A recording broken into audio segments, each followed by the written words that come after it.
ଯଦି ଆମେ ମହାପ୍ରଭୁଙ୍କ ଭୋଗ ଦେଖିବା ତାହେଲେ ପିଠାପୁଳି 400, ତିପୁରୀ 5 ମୂର୍ତ୍ତି, ବଡ଼ ଆରିସା 18 ମୂର୍ତ୍ତି, ସାନ ଆରିସା 21 ମୂର୍ତ୍ତି, ସାନ ଆରିସା 21 ମୂର୍ତ୍ତି, ମାଠପୁଳି 17 ମୂର୍ତ୍ତି, ବଡ଼ ବଡ଼ା 9 ମୂର୍ତ୍ତି, ସାନ ବଡ଼ା 9 ମୂର୍ତ୍ତି, ସାନ କାକେରା 12ଟି, ମହାବୀର ପିଠା 7 ଗୋଟିକିଆ ପଟ 3ଟା, ଫେଣି ବଡ଼ସରା 1, ଅନ୍ନ ଥାଳି 4 ବାଡ଼ରେ 18 କୁଡ଼ିଆ।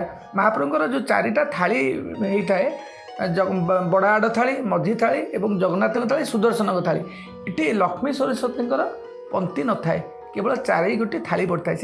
ସେ ଥାଳିରେ 18 କୁଡ଼ିଆ ଅନ୍ନ ଢଳା ହେଇଥାଏ, ଯେଉଁଟାକି ଆମ ସୁନା ଥାଳି ଭୋଗ କହୁଛନ୍ତି। ତାପରେ ଭୋଗ ଓଳିଆ ବଡ଼ 5 କୁଡ଼ିଆ, ବଡ଼ ଓଳିଆ 10 ଓଳି, ସାନ ଓଳିଆ 4 ଓଳି, ପିତ୍ତ ଅନ୍ନ 4 ଓଳି, ମୁଗ ଡାଲି 4 ଓଳି, ବଡ଼ ଓଳି ମର୍ଚି ପାଣି 4 ଓଳି, ସାନ ଓଳି ମର୍ଚି ପାଣି 5 ଓଳି,